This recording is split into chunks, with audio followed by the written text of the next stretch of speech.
Okay, we've got a very special report here on Cannabis Coast to Coast News, and someone we're very excited to be joining our Cannabis Coast to Coast news team from Northern California, not to be confused with Southern California, which is where Dina Naguib hails from in San Diego. This is Yarrow Kubrin. He is from the Northern California area, and he's a second generation cultivator in California and also a real estate magnate in that area where you have been involved with real estate deals involving the cannabis industry. Yarrow, thank you so much for joining us. And I should probably mention that you also contribute to another news team that is the High at 9 live news with, what's his name? Jason Beck and our old friend, Rico Lemit. So you got it all going for you, Yarrow. And thank you so much for joining us here today.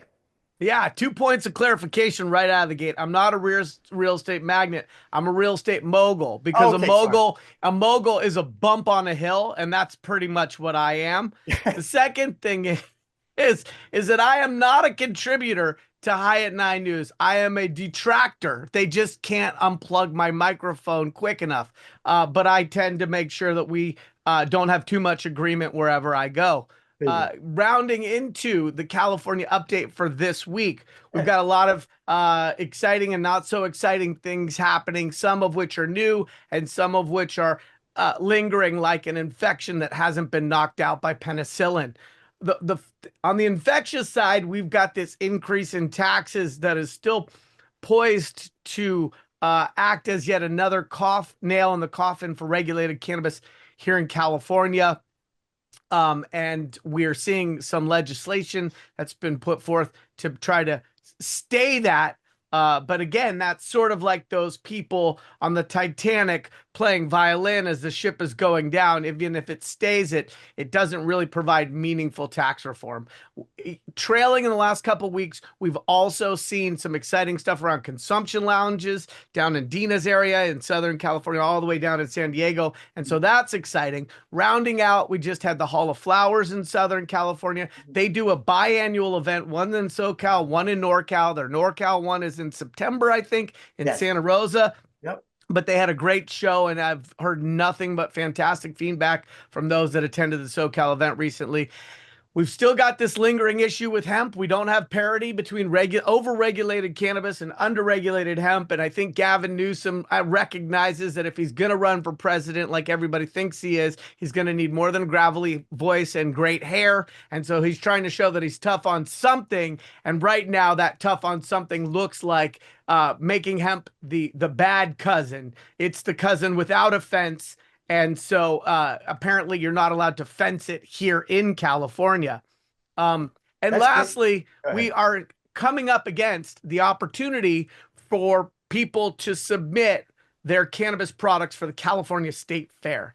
This year, we're not going to have an Emerald Cup after 20 years continuous. And so the State Fair is going to be one of the only opportunities for people who are growing, manufacturing, creating products to be able to submit their wares. And this is the first state fair in the history of the country where they're actually not only just testing for terpenes and cannabinoid profiles, but also having judges, that human interaction between the plant and the person. And they're going to take that information like they did last year and award winners. Now, I wouldn't be from NorCal if I didn't point out that about 3/4 of the winners, both in indoor, outdoor, and mixed light last year, were from Humboldt, Mendocino, Trinity, Sonoma County. The triangle. Yeah.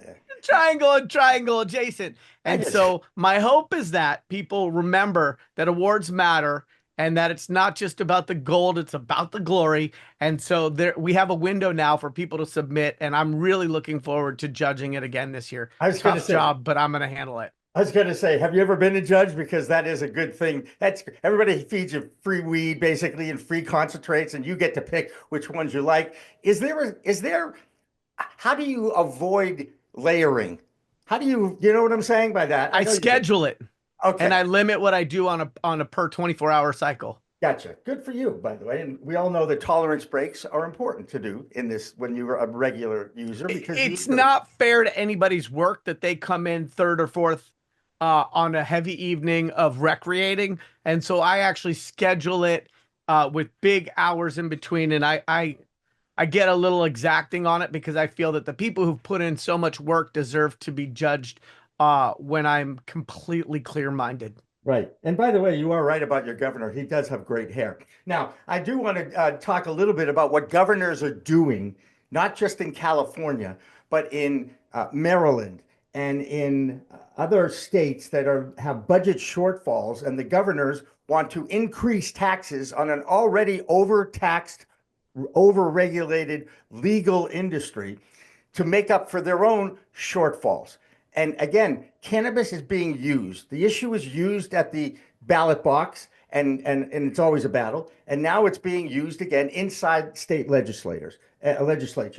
How upsetting is that to you as someone who I know cares about this industry? Well, first of all, I'm more upset about the fact that you've had me on this first time and you've used the word short 3 times, and it's triggered my Napoleonic complex. I'm not short, I'm vertically challenged, and the fact that I had to sit on a phone book in order to record this episode is something the viewers shouldn't have to know. Secondly, the only way that regulated cannabis was able to get approved in many markets was by co-opting naysayers by talking about the tax benefits. And so what they've often done is gone in and allocated certain percentages of the cannabis tax revenue to worthy causes that are so worthy they deserve to be funded with or without cannabis taxes. Nobody has a problem with orphans with cleft palates getting surgery. And so what happens is when we go to talk about tax reform, we often have these entrenched stakeholders who don't want to see a reduction to cannabis taxes because those monies are already going towards very worthy causes. Now what we're seeing in a couple states is where they are now taking those taxes and reallocating them towards other things. Right. For example, they're now taking the taxes in Montana and they're saying, well, part of those cannabis taxes were allocated towards wildlife restoration. And that makes sense for Montana because tourism there is $5.4 billion a year and generates $414 million in annual taxes, which is 10 times what their cannabis taxes provide for the state. Yeah. Now, Montana's saying, oh, no, we don't want it to go towards wildlife restoration. We want it to pay for police overtime and drug diversion programs. So they're going to take that money away, not only from Montana wilderness funding, but also from teen suicide prevention programs and reallocate it. So we're seeing a reallocation of funds. In Ohio, we recently saw a reallocation where they have said, okay, this was allocated for X and Y on a local level, but we're going to take those taxes and pull them up to the state level and then put it in our general fund. And for those that didn't want to get super wonky, general fund means now that the government can allocate it however they want instead of having it be lined item for specific things. So we're seeing reallocation of taxes. We're also not seeing tax relief. And then in many places, we're seeing additional taxes. And so when people talk about this fait accompli that federal legalization is 3 to 5 years out, never mind that they've been saying that for much longer than 3 to 5 years, and they talk about the proposed or presumed benefits of a 280E tax relief, I think the thing that's missing from those euphoric and aspirational conversations is also the fact that there would be additional federal taxes. Right. So don't get me started, but you already have. I already have, and I can tell it's relatively easy to do, Yarrow, because there's so many issues that just boil your blood, right? I mean, it's unfair what's happening to this industry, and yet it's here, and it's here to stay, but it's getting abused. It really is getting abused. And bringing it back to California, in California, the local taxes that are collected from cannabis businesses don't even get spent back in those local municipalities. For example, here in Santa Rosa, we have a cluster of regulated cannabis businesses. In the last 36 months, there's been a lot more theft and security issues related to maintaining the property of those businesses, but the taxes that are collected from those businesses are not reinvested in local police, allowing them to have a quicker response time. Those taxes are siphoned up to the state level, and according to local police chief in Santa Rosa, they don't even have visibility over how those locally collected taxes are spent on a state level. Right. It's a work in progress. The best way to describe every single state that has an adult use program right now. And I guess at least we're talking about it, Yarrow. At least we are putting some um, eyeballs on it, to notice what's going on. And people like you and myself are not afraid to speak our minds and let the rest of the world know that this is really unacceptable. And once again, the cannabis industry is getting picked on. And that's what bothers me the most. We look forward to your reports from Northern California on Cannabis Coast to Coast News in the future. Yarrow, thank you again for joining us, and we look forward to your reports in the future. Thank you, Jimmy. I think I messed up. Did you know there's a place that covers all the cannabis news you need? Welcome to Pro Cannabis Media, your go-to for all things cannabis. PCM is the CNBC of weed, bringing you the latest news and talk shows with a twist.